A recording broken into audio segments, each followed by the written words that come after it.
സമയം ഏകദേശം 11 മണിയോടുകൂടി വെസ്റ്റേൺ ലൈനിലൂടെ പോകുന്ന ട്രെയിൻ അന്ധേരിക്ക് മുൻപുള്ള വിനയ് പാർലെ സ്റ്റോപ്പിലെത്താൻ 2 മിനിറ്റ് കൂടിയേ ബാക്കിയുണ്ടായിരുന്നുള്ളൂ. ഈ സമയത്തായിരുന്നു ട്രെയിനിന്റെ വേഗത പതിയെ കുറയുന്നതായി ലോക്കോ പൈലറ്റിന്റെ ശ്രദ്ധയിൽപ്പെട്ടത്. ട്രെയിൻ ഏകദേശം നിന്നു എന്ന് മനസ്സിലാക്കിയതോടുകൂടി ആരാണ് ചങ്ങല വലിച്ചതെന്നറിയുന്നതിനായി ഗാർഡ് പുറത്തേക്ക് ചാടിയിറങ്ങിയ സമയത്തായിരുന്നു ഗാർഡ് ഒരു കാഴ്ച കാണുന്നത്. ട്രെയിനിൽ നിന്നും 2 വ്യക്തികൾ പുറത്തേക്ക് ചാടിയിറങ്ങി ഓടാൻ ശ്രമിക്കുന്ന കാഴ്ചയായിരുന്നു അത്. ഓടുന്ന വ്യക്തികളിൽ ഒരു വ്യക്തിയുടെ പാൻസ് അഴിഞ്ഞുപോയ നിലയിലായിരുന്നു. ലോക്കൽ ട്രെയിനുകളിൽ പോക്കറ്റടിക്കാരുടെ ശല്യം രൂക്ഷമായതിനെ തുടർന്ന് ഇത്തരത്തിൽ ട്രെയിനിന്റെ ചങ്ങല വലിച്ച ശേഷം ഇറങ്ങി ഓടുന്ന ആളുകളെ ഗാർഡ് സ്ഥിരമായി കാണാറുണ്ട്. അത്തരത്തിൽപ്പെട്ട ആളുകളാകുമെന്നാണ് അയാൾ കരുതിയത്. പോക്കറ്റടിക്കാരെ പഴിച്ചുകൊണ്ട് ചങ്ങല വലിച്ച ബോഗി ലക്ഷ്യമാക്കിക്കൊണ്ട് ഗാർഡ് മുൻപോട്ട് കുതിച്ചു. ആ വ്യക്തികൾ ഇറങ്ങി ഓടിയിരിക്കുന്നത് ഏകദേശം ലേഡീസ് കമ്പാർട്ട്മെന്റിന് സമീപത്ത് നിന്നാണെന്ന് ഗാർഡിന് വ്യക്തമായി. ലേഡീസ് കമ്പാർട്ട്മെന്റിന് സമീപം എത്തിയപ്പോൾ 3-4 ആളുകൾ അവിടെ കൂടി നിൽക്കുന്ന കാഴ്ചയാണ് കണ്ടത്. കൂടി നിൽക്കുന്ന വ്യക്തികളുടെയൊക്കെ മുഖത്ത് ഒരു അന്താളിപ്പ് കാണാം. എന്താണ് സംഭവിച്ചതെന്നറിയുന്നതിനായി ഗാർഡ് ഉള്ളിലേക്ക് നോക്കിയ സമയത്തായിരുന്നു നടുക്കുന്ന ആ കാഴ്ച അയാൾ കണ്ടത്. ഫസ്റ്റ് ക്ലാസ് ലേഡീസ് കമ്പാർട്ട്മെന്റിനുള്ളിൽ ഒരു സ്ത്രീ ശരീരമാസകലം രക്തത്തിൽ കുളിച്ച് ചാരിയിരിക്കുകയാണ്. മൂർച്ചയേറിയ ആയുധം ഉപയോഗിച്ച് അവരുടെ ശരീരത്തിലാകെ ആരോ കുത്തി പരിക്കേൽപ്പിച്ചിട്ടുണ്ട്. മുറിവുകളിലൂടെ രക്തം ചീറ്റുന്ന കാഴ്ചയാണ് ഗാർഡും അതോടൊപ്പം തന്നെ അവിടെ കൂടി നിന്ന ആളുകളും കണ്ടത്. സംഭവം അറിഞ്ഞ റെയിൽവേ പോലീസും അവിടേക്ക് ഓടിയെത്തി. പലർക്കും ഒരു നോട്ടം മാത്രമേ നോക്കാൻ കഴിഞ്ഞുള്ളൂ. ആ സ്ത്രീ ഇരിക്കുന്ന സീറ്റിന്റെ വശങ്ങളിലുള്ള സീറ്റുകളിലെ പിടികളിലൊക്കെ രക്തം പറ്റിപ്പിടിച്ചിട്ടുണ്ട്. ആ രക്തം ആ ബോഗിയുടെ വാതിൽ വരെയും പറ്റിപ്പിടിച്ചിരിക്കുന്നതായി പോലീസിന്റെ ശ്രദ്ധയിൽപ്പെട്ടു. റെയിൽവേ പോലീസ് വിവരമറിയിച്ചതിനെ തുടർന്ന് ഉന്നതാധികാരികളും ഫോറൻസിക് സംഘവും സംഭവസ്ഥലത്തേക്ക് എത്തി. ഇൻക്വസ്റ്റ് നടപടികൾ പുരോഗമിക്കുന്ന സാഹചര്യത്തിലായിരുന്നു കൂട്ടത്തിലുണ്ടായിരുന്ന ഒരു പോലീസുകാരൻ മറ്റൊരു കാഴ്ച കണ്ടത്. ആ ബോഗിക്ക് സമീപത്തായി റെയിൽവേ ട്രാക്കിൽ ഒരു പാൻസ് അഴിഞ്ഞു വീണ നിലയിൽ കിടക്കുന്നു. രക്തത്തിൽ കുളിച്ച നിലയിലുള്ള ഒരു പാൻസ് ആയിരുന്നു അത്. അതോടൊപ്പം തന്നെ അതിന് സമീപത്തായി പഴക്കം ചെന്ന ഒരു തുകൽ ചപ്പലുമുണ്ട്. ആ ചെരുപ്പാകട്ടെ നിരവധി തവണ കുത്തിത്തയ്ച്ചിട്ടുള്ള പാടുകളുമുണ്ട്. പോലീസിന് ആകെ തെളിവായി ലഭിച്ചിരിക്കുന്നത് കുത്തിത്തയ്ച്ച നിലയിലുള്ള പഴക്കമേറിയ ഒരു ചപ്പലും അതോടൊപ്പം തന്നെ രക്തം കലർന്ന പഴയ ഒരു പാൻസുമാണ്. കുത്തേറ്റ സ്ത്രീയുടെ ശരീരത്തിൽ തന്നെ അവരുടെ ID കാർഡും ഉണ്ടായിരുന്നു. അന്ധേരിയിലെ ഒരു കോളേജിലെ പ്രൊഫസറായിരുന്നു ശാന്താദേവി എന്ന ആ സ്ത്രീ. ചങ്ങല വലിച്ച ശേഷം ട്രെയിനിൽ നിന്ന് ചാടിയിറങ്ങിയ 2 പേർ സമീപത്തുള്ള ചേരിയിലേക്ക് ഓടിപ്പോയ കാഴ്ച ഗാർഡ് നേരത്തെ തന്നെ കണ്ടിരുന്നു. അയാൾ അക്കാര്യം റെയിൽവേ പോലീസിനും മറ്റുള്ള ഉന്നത ഉദ്യോഗസ്ഥർക്കും മുൻപാകെ മൊഴി നൽകുകയും ചെയ്തു. അതുകൊണ്ട് തന്നെ പോലീസിന്റെ നേതൃത്വത്തിലുള്ള വലിയൊരു സംഘം തന്നെ ചേരിയിലേക്ക് വിശദമായ അന്വേഷണത്തിന്റെ ഭാഗമായി കടന്നു കയറുകയും ചെയ്തു. വിശാലമായ ആ ചേരിയിലേക്ക് കടന്നു കയറുന്ന ആളുകൾക്ക് പുറത്തേക്കിറങ്ങാനായി 100 വഴികളുണ്ട്. അതുകൊണ്ട് തന്നെ ചേരിക്കുള്ളിൽ വിശാലമായ തിരച്ചിൽ നടത്തിയിട്ടും പോലീസ് സംഘത്തിന് ആരെയും കണ്ടെത്താൻ കഴിഞ്ഞില്ല. അന്ന് വൈകുന്നേരമായിട്ടും പോലീസിന്റെ അന്വേഷണത്തിൽ യാതൊരു തുമ്പും കണ്ടെത്താൻ കഴിഞ്ഞില്ല. തൊട്ടടുത്ത ദിവസം തന്നെ പോസ്റ്റ്മോർട്ടം റിപ്പോർട്ടും പുറത്തു വന്നു. അക്രമികൾ 35 തവണയാണ് പ്രൊഫസർ ശാന്താദേവിയെ കുത്തി പരിക്കേൽപ്പിച്ചിരിക്കുന്നത്. ഉന്നത ഉദ്യോഗസ്ഥരുടെ നേതൃത്വത്തിൽ പുതിയൊരു ടീമിനെ തന്നെ കേസന്വേഷണത്തിന്റെ ഭാഗമായി കോൺസ്റ്റിറ്റ്യൂട്ട് ചെയ്തു. സെക്കൻഡ് ക്ലാസ് ലേഡീസ് കമ്പാർട്ട്മെന്റിൽ നിരവധി സ്ത്രീകൾ ആ സമയത്ത് യാത്രക്കാരായി ഉണ്ടായിരുന്നു. എന്നാൽ പലതരത്തിലുള്ള സ്ത്രീകൾ പല സാധനങ്ങളുമായി ആ കമ്പാർട്ട്മെന്റിലേക്ക് കയറുന്ന കാരണം കൊണ്ട് ശാന്താദേവി പലപ്പോഴും ഫസ്റ്റ് ക്ലാസ് കമ്പാർട്ട്മെന്റ് തന്നെയായിരുന്നു യാത്രയ്ക്കായി തിരഞ്ഞെടുക്കാറുള്ളത്. അവർ ആ കമ്പാർട്ട്മെന്റിൽ ഒറ്റയ്ക്കേ ഉണ്ടായിരുന്നുള്ളൂ എന്നതും അക്രമികൾക്ക് കൂടുതൽ ഗുണം ചെയ്യുകയായിരുന്നു. ശാന്താദേവിയുടെ ശരീരത്തിലുണ്ടായിരുന്ന ആഭരണങ്ങളെല്ലാം മിസ്സിംഗ് ആണ്. ട്രെയിനിൽ നിന്നും ഓടിയിറങ്ങിപ്പോയ വ്യക്തികളെ ഗാർഡും അതോടൊപ്പം തന്നെ പല യാത്രക്കാരും കണ്ടിരുന്നു. എന്നാൽ 2 പേരുടെയും മുഖം പലരും വ്യക്തമായി കണ്ടിട്ടില്ല എന്നുള്ളതായിരുന്നു സത്യം. അന്വേഷണം ആരംഭിച്ച് ഒരാഴ്ച പിന്നിട്ടിട്ടും പ്രതിയിലേക്ക് വിരൽ ചൂണ്ടുന്ന ഒന്നും തന്നെ കണ്ടെത്താൻ പോലീസിന് കഴിഞ്ഞില്ല. അന്വേഷണം എങ്ങുമെത്താത്ത സാഹചര്യത്തിൽ പ്രതികളെക്കുറിച്ച് എന്തെങ്കിലും വിവരം നൽകുന്ന ആളുകൾക്ക് പാരിതോഷികവും സർക്കാർ പ്രഖ്യാപിച്ചു. അതോടുകൂടി വാർത്ത കൂടുതൽ സെൻസേഷണൽ ആയെങ്കിലും പതുക്കെ അന്വേഷണവും അതോടൊപ്പം തന്നെ പ്രൊഫസറുടെ കൊലപാതകത്തിന് മേൽ ചാനൽ നൽകിയിരുന്ന വാർത്താ പ്രാധാന്യവും കുറഞ്ഞു വന്നു. തെളിയിക്കപ്പെടാതെ കിടക്കുന്ന നിരവധി കേസുകളാണുള്ളത്. അങ്ങനെയുള്ള കേസുകൾ തെളിയിക്കുന്നതിനായി ഉന്നത ഉദ്യോഗസ്ഥരുടെ നേതൃത്വത്തിൽ വിദഗ്ധരായ ഒരു കൂട്ടം പോലീസുകാരെ നിയോഗിക്കുകയും ചെയ്തു. മുംബൈ പോലീസിൽ തന്നെ പ്രസിദ്ധനായ മധുകർ ഷിൻഡെയ്ക്കായിരുന്നു പിന്നീട് അന്വേഷണ ചുമതല ലഭിച്ചത്. മധുകർ ഷിൻഡെ വിശദമായി തന്നെ കേസ് ഫയൽ പഠിച്ചു. കേസ് ഫയലിനൊപ്പം തൊണ്ടിസാധനങ്ങളായ രക്തം പുരണ്ട പാൻസും അതോടൊപ്പം തന്നെ അനവധി തവണ കുത്തിത്തയ്ച്ച പഴക്കം ചെന്ന ലെതറിന്റെ ചെരുപ്പും വിശദമായി തന്നെ ഷിൻഡെ പരിശോധിച്ചു. പഴയ രീതിയിൽ തയ്യൽക്കടയിൽ തയ്പ്പിച്ചെടുത്ത ഒരു പാൻ്റാണത്. അതുകൊണ്ട് തന്നെ തയ്യൽക്കടയുടെ പേരെവിടെയെങ്കിലും സ്റ്റിച്ച് ചെയ്തിട്ടുണ്ടോ എന്നറിയാൻ ആ പാൻറിലൊക്കെ വിശദമായ ഒരു തിരച്ചിൽ നടത്തിയെങ്കിലും അങ്ങനെ ഒരു അടയാളവും അതിൽ കണ്ടെത്താൻ കഴിഞ്ഞില്ല. അതോടൊപ്പം തന്നെ ഏത് കമ്പനിയുടെ ചെരുപ്പാണെന്ന് പോലും മനസ്സിലാക്കാൻ കഴിയാത്ത രീതിയിലുള്ള പഴയ ചെരുപ്പായിരുന്നു തൊണ്ടി മുതലായി കിട്ടിയത്. ചെരുപ്പിൽ നിന്നും ആ പാൻസിൽ നിന്നും പ്രത്യേകിച്ച് ഒരു തെളിവ് ലഭിക്കാത്ത സാഹചര്യത്തിൽ കേസന്വേഷണം വേറെ ഏതെങ്കിലും രീതിയിൽ തന്നെ മുൻപോട്ട് കൊണ്ടുപോകണമെന്ന് അന്വേഷണ ഉദ്യോഗസ്ഥർ തീരുമാനിക്കുകയും സമാനമായ രീതിയിൽ നേരത്തെ നടന്നിട്ടുള്ള എല്ലാ മോഷണ രീതികളെയും കുറിച്ച് വിശദമായ ഒരു ലിസ്റ്റ് തന്നെ തയ്യാറാക്കാൻ മറ്റുള്ള ഉദ്യോഗസ്ഥർക്ക് നിർദ്ദേശം നൽകുകയും ചെയ്തു. നിർദ്ദേശങ്ങളുടെ ഭാഗമായി ഒഴിഞ്ഞ കമ്പാർട്ട്മെന്റുകളിൽ മോഷണം നടത്തുന്നതിനായി കയറുന്ന സംഘങ്ങളെക്കുറിച്ച് പ്രത്യേകിച്ച് അന്വേഷിക്കണമെന്ന് ഒരു നിർദ്ദേശം കൂടി വെച്ചു. സമാന രീതിയിൽ മോഷണം നടത്തുന്ന വലിയൊരു സംഘത്തിന്റെ ലിസ്റ്റാണ് പോലീസ് സംഘം തയ്യാറാക്കിയത്. ഇതോടൊപ്പം തന്നെ അവരിൽ ഓരോരുത്തരെയും വിശദമായി തന്നെ ചെക്ക് ചെയ്യാൻ പോലീസ് തീരുമാനിക്കുകയും ചെയ്തു. പ്രൊഫസറിന്റെ മരണത്തെക്കുറിച്ചുള്ള കേസന്വേഷണം ഒരു ഭാഗത്ത് നടക്കുന്നുണ്ടെങ്കിൽ പോലും ദിനംപ്രതി നിരവധി കേസുകൾ റിപ്പോർട്ട് ചെയ്യുന്ന സാഹചര്യത്തിൽ പോലീസിന്റെ അന്വേഷണം വീണ്ടും ഇഴഞ്ഞു നീങ്ങി തുടങ്ങി. ഈ സമയത്തായിരുന്നു സ്റ്റേഷനിലേക്ക് ഒരു വ്യക്തിയെ അറസ്റ്റ് ചെയ്ത് പോലീസ് സംഘം കൊണ്ടുവരുന്നത്. ഒരു മോഷണക്കേസുമായി ബന്ധപ്പെട്ടാണ് ഏതോ ഒരു വ്യക്തിയെ പോലീസ് സംഘം അറസ്റ്റ് ചെയ്തുകൊണ്ടുവന്നിരിക്കുന്നത്. അറസ്റ്റ് ചെയ്ത വ്യക്തിയെ പോലീസ് സംഘം വിശദമായി തന്നെ ചോദ്യം ചെയ്തു തുടങ്ങി. ചോദ്യം ചെയ്യലിന്റെ വിശദാംശങ്ങളൊക്കെ അകത്തെ മുറിയിലിരുന്ന് അന്വേഷണ ഉദ്യോഗസ്ഥനായ മധുകർഷിന്റെ കേൾക്കുന്നുണ്ടായിരുന്നു. വാച്ച് മോഷണവുമായി ബന്ധപ്പെട്ടാണ് ഒരു വ്യക്തിയെ പോലീസ് അറസ്റ്റ് ചെയ്തിരിക്കുന്നത്. അയാളുടെ കൈവശമുള്ള എല്ലാ വാച്ചുകളും പോലീസിന് മുൻപാകെ ഹാജരാക്കാൻ പോലീസുകാർ അയാളോട് ആവർത്തിച്ച് പറയുന്നുമുണ്ട്. എന്നാൽ ആ വ്യക്തിയാകട്ടെ തന്റെ കൈവശമുള്ള എല്ലാ വാച്ചുകളും പോലീസിന് നൽകാമെന്നും പക്ഷേ ഒരു വാച്ച് മാത്രം നൽകുകയില്ല എന്ന് ആവർത്തിച്ച് പറയുകയും ചെയ്യുന്നുണ്ട്. അയാളുടെ കൈവശം 17 വാച്ചുകളാണുള്ളത്. അതിൽ 16 എണ്ണം പോലീസിന് നൽകാൻ അയാൾ തയ്യാറുമാണ്. പക്ഷേ അതിൽ ഒരു വാച്ച് മാത്രം അയാൾക്ക് അത്രയേറെ പ്രിയപ്പെട്ടതാണെന്നും അത് തന്റെ ഭാര്യ തനിക്ക് സമ്മാനിച്ചതാണെന്നും അതുകൊണ്ട് ഒരു കാരണവശാലും അത് പോലീസിന് നൽകാൻ കഴിയുകയില്ല എന്നുമാണ് അയാൾ ആവർത്തിക്കുന്നത്. ആ വ്യക്തിയുടെ മറുപടികൾ കേട്ട ഉടൻ തന്നെ അന്വേഷണ ഉദ്യോഗസ്ഥനായ മധുകർഷിന്റെ അയാളെ തന്റെ ക്യാബിനിലേക്ക് വിളിച്ചു വരുത്തുകയും മറ്റുള്ള പോലീസുകാരെ ഒഴിവാക്കി ആ വ്യക്തിയെ ചോദ്യം ചെയ്യാൻ ആരംഭിക്കുകയും ചെയ്തു. സുധാകർ എന്നാണ് ആ വാച്ച് മോഷ്ടാവിന്റെ പേര്. ലോക്കൽ ട്രെയിനുകളിലും ബസ്സുകളിലും ഒക്കെ കയറി ആൺപെൺ വ്യത്യാസമില്ലാതെ ആ വ്യക്തികൾ പോലും അറിയാതെ അവരുടെ വാച്ച് മോഷ്ടിക്കാൻ ഒരു പ്രത്യേക കഴിവാണ് സുധാകറിനുള്ളത്. നല്ല തിരക്കുള്ള ട്രെയിനുകളിലും ബസ്സുകളിലും അതുപോലെ തന്നെ ഉത്സവ പറമ്പുകളിലുമൊക്കെയാണ് സുധാകർ തന്റെ ടെക്നിക്കുകൾ പ്രയോഗിക്കുക. അതുകൊണ്ട് തന്നെ പലപ്പോഴും അയാൾക്ക് പിടി വീഴാറുമില്ല. സുധാകർ തന്റെ കൈവശമുള്ള വാച്ചുകളിൽ ഒരെണ്ണം പോലീസുകാർക്ക് വിട്ടു നൽകുകയില്ല എന്ന് പറഞ്ഞതിനെക്കുറിച്ചും അന്വേഷണ ഉദ്യോഗസ്ഥൻ അയാളോട് ചോദിച്ചു. ആ സമയത്തായിരുന്നു അയാൾ തന്റെ കാര്യങ്ങളൊക്കെ പോലീസിനോട് തുറന്നു പറയുന്നത്. കൈവശമുള്ള 16 വാച്ചുകളും സുധാകർ മോഷ്ടിച്ചത് തന്നെയാണ്.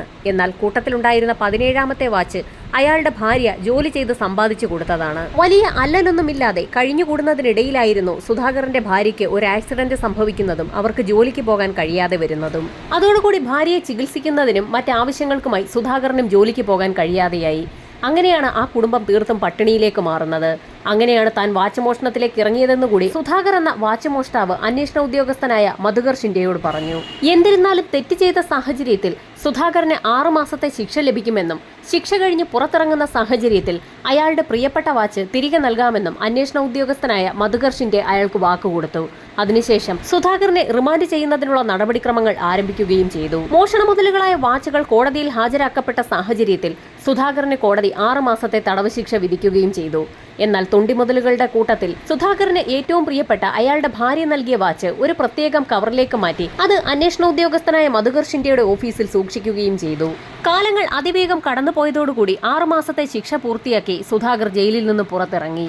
6 മാസത്തെ ശിക്ഷ പൂർത്തിയാക്കി പുറത്തിറങ്ങിയ സുധാകറിന് മറ്റൊരു കാര്യം പക്ഷെ ചെയ്തു തീർക്കാനുണ്ടായിരുന്നു. ഓരോ 4 ദിവസം കൂടുമ്പോഴും അറസ്റ്റ് ചെയ്യപ്പെട്ട സ്റ്റേഷനിലെത്തി സുധാകറിന് ഒപ്പിട്ട് നൽകേണ്ടത് അനിവാര്യമായ കാര്യമാണ്. അങ്ങനെ ഒരു ദിവസം സ്റ്റേഷനിലേക്ക് എത്തി ഒപ്പിടുന്ന സമയത്തായിരുന്നു സ്റ്റേഷനുള്ളിലേക്ക് അന്വേഷണ ഉദ്യോഗസ്ഥനായ മധുകർ ഷിൻഡെ കടന്നു വരുന്നത്. സുധാകറിനെ കണ്ടപ്പോൾ തന്നെ അന്വേഷണ ഉദ്യോഗസ്ഥനായ ഷിൻഡെയ്ക്ക് അയാളെ ഓർമ്മ വന്നു. നേരത്തെ സ്റ്റേഷനിൽ സൂക്ഷിച്ചിട്ടുള്ള വാച്ച് സുധാകർ തിരികെ വാങ്ങിയോ എന്നുകൂടി ഷിൻഡെ അയാളോട് ചോദിച്ചു. ആദ്യം ഏത് വാച്ചാണ് സാർ ഉദ്ദേശിച്ചതെന്ന് സുധാകർ ചോദിച്ചെങ്കിലും തന്റെ ഭാര്യ നൽകിയ വാച്ച് സ്റ്റേഷനിൽ സൂക്ഷിച്ചു വെച്ച കാര്യം മറന്നുപോയോ എന്നായിരുന്നു ഷിൻഡെ അയാളോട് ചോദിച്ചത്. അന്വേഷണ ഉദ്യോഗസ്ഥൻ തന്റെ വാച്ച് ഇപ്പോഴും സൂക്ഷിച്ചു വെച്ചിട്ടുണ്ട് എന്ന് കേട്ടപ്പോൾ തന്നെ സുധാകറിന് ആകെ അത്ഭുതമായിരുന്നു. ആ വാച്ച് കണ്ടപ്പോൾ സന്തോഷം കൊണ്ട് അയാളുടെ കണ്ണ് നിറയുകയും ചെയ്തു. പോലീസുകാരുടെ കൈവശം സീൽ ചെയ്ത് സൂക്ഷിക്കപ്പെട്ടിരുന്ന ആ വാച്ച് ഏറ്റുവാങ്ങിയ സമയത്ത് സുധാകർ എന്ന വാച്ച് മോഷ്ടാവ് ഷിൻഡെ എന്ന ഉദ്യോഗസ്ഥനോട് താൻ കടപ്പെട്ടിരിക്കുകയാണെന്നും തന്നാലാവുന്ന എന്ത് സഹായവും ഏത് സമയത്തും അദ്ദേഹത്തിന് ചെയ്തു നൽകുമെന്നും പറയുകയും ചെയ്തു. എന്നാൽ വാച്ച് മോഷണമൊക്കെ നിർത്തി നല്ല രീതിയിൽ തൊഴിൽ കണ്ടെത്തി തുടർന്ന് ജീവിക്കണമെന്നായിരുന്നു ഷിൻഡെ എന്ന ഉദ്യോഗസ്ഥൻ സുധാകറിനോട് പറഞ്ഞത്. അങ്ങനെയാവട്ടെ എന്ന് പറഞ്ഞുകൊണ്ട് സുധാകർ സ്റ്റേഷനിൽ നിന്ന് കടന്നു പോവുകയും ചെയ്തു. സാധാരണയായി മോഷണത്തിൽ പിടിക്കപ്പെടുന്ന വ്യക്തികൾ വീണ്ടും അതേ പാതയിലേക്ക് തന്നെ എത്താറാണ് പതിവുള്ളത്. എന്നാൽ ഇവിടെ നേരെ മറിച്ചാണ് സംഭവിച്ചത്. 2 ദിവസം കഴിഞ്ഞപ്പോൾ സുധാകർ വീണ്ടും സ്റ്റേഷനിലേക്ക് ഷിൻഡെ എന്ന ഉദ്യോഗസ്ഥനെ കാണാനെത്തി. അയാൾക്ക് ചില കാര്യങ്ങൾ തുറന്നു പറയാനുണ്ടെന്ന് പറഞ്ഞുകൊണ്ടായിരുന്നു സ്റ്റേഷനിലേക്ക് എത്തിയത്. എന്ത് കാര്യമാണെങ്കിലും തുറന്നു പറഞ്ഞുകൊള്ളാൻ ഷിൻഡെ എന്ന അന്വേഷണ ഉദ്യോഗസ്ഥൻ സുധാകറിനോട് പറയുകയും ചെയ്തു. ഈ സമയത്തായിരുന്നു ഞെട്ടിക്കുന്ന ചില കാര്യങ്ങൾ സുധാകർ പോലീസിന് മുൻപാകെ തുറന്നു പറഞ്ഞത്.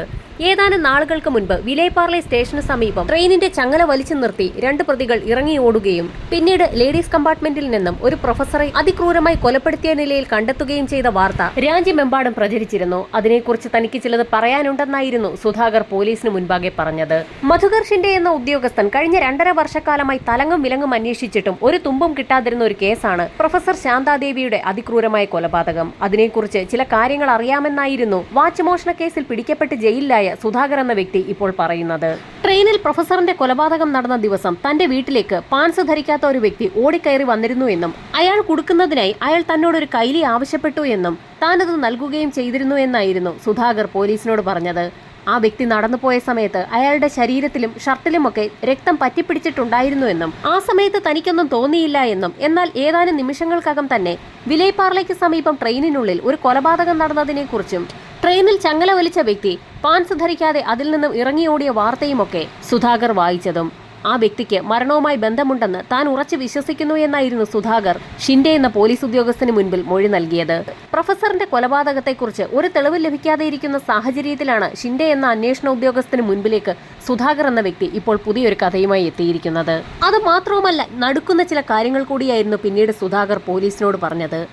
അന്ന് ആ വീട്ടിലേക്ക് വന്ന വ്യക്തികളെ തനിക്കറിയാമെന്നും അവർ തന്നെ പോലെ വാച്ച് മോഷ്ടിക്കുന്നവരല്ല എന്നും ആളുകളുടെ മാലയും പേഴ്സുമൊക്കെയാണ് അവർ മോഷ്ടിക്കുന്നതെന്നും അയാൾ പോലീസിന് മൊഴി നൽകി. തന്റെ വീട്ടിലേക്ക് ഉടുക്കുന്നതിനായി കൈലി അന്വേഷിച്ചെത്തിയ വ്യക്തിയുടെ പേര് കൊയാമെന്നാണെന്നും അയാളെ അങ്ങനെ സുഹൃത്തുക്കൾ വിളിക്കുന്നത് താൻ കേട്ടിട്ടുണ്ടെന്നും എന്നാൽ മോഷണം എതിർത്തു കഴിഞ്ഞാൽ ആ വ്യക്തികളെ കൊലപ്പെടുത്താൻ പോലും കൊയാം മടിക്കാറില്ല എന്നും അയാൾ അതിക്രൂരനാണെന്നും സുധാകർ പോലീസിന് മൊഴി നൽകി.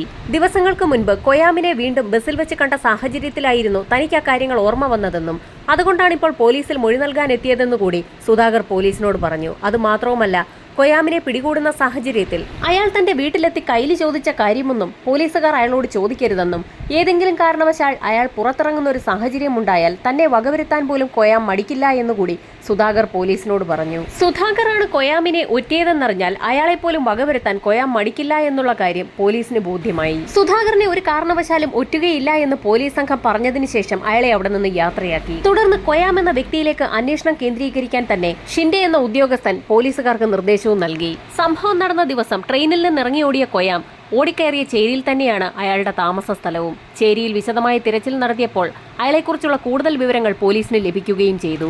എന്നാൽ ശാന്താദേവിയുടെ കൊലപാതകത്തിന് ശേഷം വിലേപ്പാർലയിൽ നിന്നും അയാളുടെ നാട്ടിലേക്ക് മടങ്ങിയെന്നുള്ള വിവരമാണ് പോലീസിന് ലഭിച്ചത്. അയാൾ തന്റെ നാട്ടിൽ ഒരു സൈക്കിൾ ഷോപ്പ് നടത്തുകയാണെന്നുള്ള വിവരം കൂടി പോലീസിന് ലഭിച്ചു. അധികം വൈകാതെ തന്നെ പോലീസിന്റെ വലയിൽ കൊയാം കുടുങ്ങുകയും ചെയ്തു. അറസ്റ്റ് ചെയ്യപ്പെട്ട കൊയാമിനെ പോലീസ് സംഘം സ്റ്റേഷനിലെത്തിച്ച് ചോദ്യം ചെയ്യൽ ആരംഭിച്ചു. പോലീസ് സംഘം തലങ്ങും വിലങ്ങും ചോദ്യങ്ങൾ ആവർത്തിച്ച് ചോദിച്ചിട്ടും കൊയാം കുലുങ്ങിയതേയില്ല. നേരത്തെ അല്ലറ ചില്ലറ മോഷണങ്ങളൊക്കെ നടത്തിയിരുന്നെങ്കിൽ പോലും ഇപ്പോൾ ഒരു സൈക്കിൾ ഷോപ്പിട്ട് വളരെ സ്വതന്ത്രമായ ഒരു ജീവിതം നയിക്കുന്നു എന്നുള്ള സ്റ്റാൻഡിൽ തന്നെയാണ് കൊയാം ഉറച്ചു നിന്നത്. പ്രഗത്ഭരായ ഉദ്യോഗസ്ഥർ മാറി മാറി 30 മണിക്കൂറോളമാണ് കൊയാമിനെ ചോദ്യം ചെയ്തത്. എന്നിട്ടും അയാളിൽ നിന്നും ഒരു തുമ്പും പോലീസിന് ലഭിച്ചില്ല.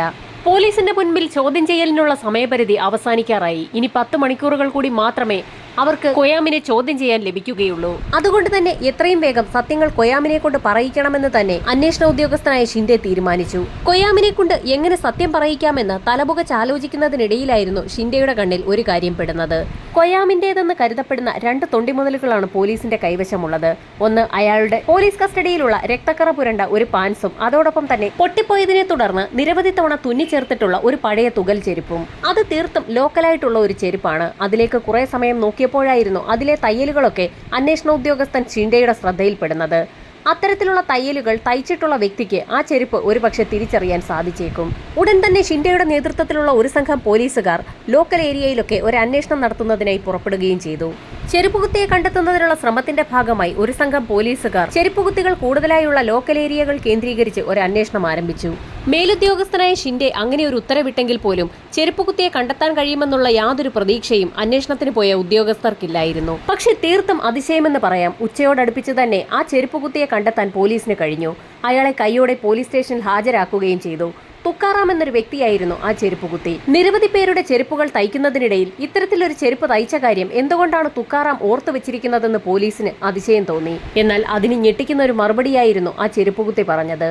യഥാർത്ഥത്തിൽ സേട്ട് എന്ന് പറയുന്ന പ്രഗത്ഭനായ ഒരു വ്യക്തിയുടേതാണ് ആ ചെരുപ്പെന്നും ഒരു തവണ അത് തയ്ക്കാൻ സേട്ട് തന്നെ സമീപിച്ചിരുന്നു എന്നും അത് തയ്ച്ചു നൽകിയതിന് വലിയൊരു തുക പ്രതിഫലമായി നൽകിയതുകൊണ്ടാണ് താൻ ഇപ്പോഴും ഓർത്തിരിക്കുന്നതെന്നുമായിരുന്നു ആ ചെരുപ്പുകുത്തി പോലീസിനോട് പറഞ്ഞത്. ഉടൻ തന്നെ ഷിൻഡെയുടെ നിർദ്ദേശത്തിൽ ഒരു പോലീസുകാരൻ അകത്തെ മുറിയിലുണ്ടായിരുന്ന കൊയാമിനെ പുറത്തേക്ക് കൊണ്ടുവരികയും ചെരുപ്പുകുത്തിയെ കാണിച്ചു കൊടുക്കുകയും ചെയ്തു.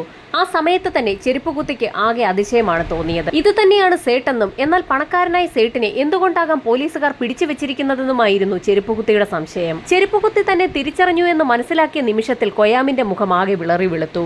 താൻ പിടിക്കപ്പെട്ടു എന്ന് മനസ്സിലാക്കിയ കൊയാം പല കഥകളും പോലീസിനോട് പറഞ്ഞു തുടങ്ങി. ട്രെയിനിൽ ഒറ്റയ്ക്കിരിക്കുന്ന വ്യക്തികളെയൊക്കെ കണ്ടെത്തി അവരുടെ സ്വർണ്ണാഭരണങ്ങളും പണവുമൊക്കെ പിടിച്ചു പറിക്കുന്ന വ്യക്തികളാണ് കൊയാമും അയാളുടെ സുഹൃത്തും മുന്നേയും. വിലേപാർലെ സ്റ്റേഷനിൽ നിൽക്കുന്ന സമയത്തായിരുന്നു അന്ധേരിയിലേക്കുള്ള ലോക്കൽ ട്രെയിനിൽ ഒരു സ്ത്രീ ഒറ്റയ്ക്ക് ഒരു ബോഗിയിലിരിക്കുന്ന കാഴ്ച കൊയാം കാണുന്നത്. അവരുടെ കയ്യിൽ വളകളും കഴുത്തിൽ മാലയും കിടക്കുന്നത് കൊയാം ശ്രദ്ധിച്ചിരുന്നു. അതുകൊണ്ട് തന്നെ സ്റ്റേഷനിൽ നിന്നും ട്രെയിൻ എടുത്ത സമയത്ത് തന്നെ കൊയാമും സുഹൃത്തും കൂടി ആ ട്രെയിനിലേക്ക് ചാടിക്കയറുകയും ആ സ്ത്രീയുടെ ശ്രദ്ധയിൽപ്പെടാതെ ആ ബോഗിക്കുള്ളിൽ ഒളിച്ചു നിൽക്കുകയും ചെയ്തു. ട്രെയിൻ സ്റ്റേഷൻ വിട്ട് മുൻപോട്ട് നീങ്ങിയ സാഹചര്യത്തിൽ അതിവേഗത്തിൽ തന്നെ ഒറ്റയ്ക്കിരിക്കുന്ന ആ സ്ത്രീയുടെ സമീപത്തേക്ക് കൊയാമും സുഹൃത്തും എത്തുകയും കത്തി കാണിച്ച് അവരെ ഭീഷണിപ്പെടുത്തി അവരുടെ സ്വർണ്ണാഭരണങ്ങൾ അഴിച്ചു വാങ്ങിക്കാൻ ഒരു ശ്രമം നടത്തുകയും ചെയ്തു. എന്നാൽ ആ സ്ത്രീയാകട്ടെ ആ ഭീഷണിക്കൊന്നും വഴങ്ങാതെ ഉറക്കെ ബഹളം വെക്കുകയും കൂട്ടുകാരനായ മുന്നയെ ചവിട്ടി താഴെയിടുകയും ചെയ്തു. ആ നിമിഷം എന്ത് ചെയ്യണമെന്നറിയാതെ പെട്ടെന്ന് തന്നെ കൊയാം തന്റെ കൈവശമിരുന്ന കത്തി ഉപയോഗിച്ച് പ്രൊഫസറെ കുത്തി വീഴ്ത്തുകയായിരുന്നു. നിരവധി തവണ കുത്തേറ്റിട്ടും ആ സ്ത്രീ പരമാവധി ചെറുത്തു നിൽക്കാൻ ശ്രമിച്ചിരുന്നു. അതുകൊണ്ട് തന്നെയാണ് നിരവധി തവണ ആ സ്ത്രീയെ കത്തി ഉപയോഗിച്ച് കുത്തേണ്ടി വന്നത്. അവരുടെ മരണം ഉറപ്പാക്കിയ ശേഷം പ്രൊഫസറുടെ കഴുത്തിലുണ്ടായിരുന്ന സ്വർണ്ണാഭരണങ്ങളൊക്കെ ഊരിയെടുക്കുകയും അതിവേഗം ട്രെയിനിന്റെ ചങ്ങല വലിച്ച ശേഷം കൊയാമും സുഹൃത്തും കൂടി അതിൽ നിന്ന് ചാടി ഇറങ്ങുകയുമായിരുന്നു. എന്നാൽ പാൻസ് മുഴുവൻ രക്തത്തിൽ കുളിച്ചതുകൊണ്ട് തന്നെ തനിക്ക് മൂവ് ചെയ്യാൻ കഴിയാത്തൊരു സാഹചര്യം ഉണ്ടായെന്നും അതിവേഗതയിൽ ഓടി രക്ഷപ്പെടുന്നതിന് രക്തം പുരണ്ട പാൻസ് ഒരു തടസ്സമാകുമെന്ന് മനസ്സിലായ സമയത്തായിരുന്നു അതിവേഗം തന്നെ താൻ പാൻസ് വലിച്ചൂരി ട്രാക്കിലേക്ക് എറിഞ്ഞ ശേഷം അവിടെ നിന്നും ഓടി രക്ഷപ്പെട്ടതെന്നും കൊയാം പോലീസിനോട് പറഞ്ഞു. ഓടുന്നതിനിടയിൽ ട്രാക്കിൽ എവിടെ വെച്ചോ തന്റെ ചെരുപ്പും നഷ്ടമായെന്നും ഓടി ചേരിയിലേക്ക് കയറിയ സമയത്ത് ഒരു വീട്ടിലെത്തുകയും അവിടെയുള്ള വീട്ടുടമസ്ഥനെ ഒരു കത്തി കാണിച്ച് ഭയപ്പെടുത്തി അവിടെ നിന്നും ഒരു കൈലി വാങ്ങിച്ചു കൊടുത്തതിന് ശേഷം താൻ അവിടെ നിന്നും ഓടി രക്ഷപ്പെട്ടു എന്നുകൂടി കൊയാം പോലീസിന് മൊഴി നൽകി. കൊയാം കഥകളൊക്കെ പോലീസിനോട് തുറന്നു പറഞ്ഞപ്പോൾ യഥാർത്ഥത്തിൽ കൊയാം വലിയൊരു കോടീശ്വരനാണെന്ന് കരുതി അയാളെ ദൈവതുല്യനായി കണ്ടിരുന്ന തുക്കാറാം എന്ന ചെരുപ്പുകുത്തി തീർത്തും അമ്പരന്ന് നിൽക്കുകയായിരുന്നു. കൊയാം പറഞ്ഞതിന്റെ അടിസ്ഥാനത്തിൽ അയാളുടെ സുഹൃത്ത് മുന്നേ അതിവേഗം തന്നെ പോലീസ് സംഘം വലയിലാക്കുകയും ചെയ്തു. പ്രൊഫസറിന്റെ മരണവുമായി ബന്ധപ്പെട്ടുള്ള എന്തെങ്കിലും വിവരങ്ങൾ നൽകുന്ന വ്യക്തികൾക്ക് സർക്കാർ പാരിതോഷികം നേരത്തെ തന്നെ പ്രഖ്യാപിച്ചിരുന്നു. ആ പാരിതോഷികം സ്വാഭാവികമായും തുക്കാറാമിന് കൈമാറാൻ തന്നെ മധുകർ ഷിൻഡെ അടങ്ങുന്ന ഉദ്യോഗസ്ഥർ തീരുമാനിച്ചു. എന്നാൽ തീർത്തും സ്നേഹപൂർവ്വം തന്നെ അദ്ദേഹം ആ പാരിതോഷികം നിഷേധിക്കുകയും ചെയ്തു. ഈ സമയത്തായിരുന്നു തുക്കാറാമിന്റെ കഴുത്തിൽ കിടക്കുന്ന ഒരു തുളസിമാല ഉദ്യോഗസ്ഥരുടെ ശ്രദ്ധയിൽപ്പെട്ടത്. പ്രശസ്തമായ വിദർഭ ക്ഷേത്രത്തിൽ പല ആളുകളും നടന്നു പോകാറുണ്ട്. അത്തരത്തിൽ നടന്നു പോകാൻ തീരുമാനിച്ചിരിക്കുന്ന അതിനുവേണ്ടി കഴുത്തിൽ മാലയിട്ട് നോമ്പ് നോറ്റ് നടക്കുന്ന ഒരു വ്യക്തി കൂടിയാണ് തുക്കാറാം.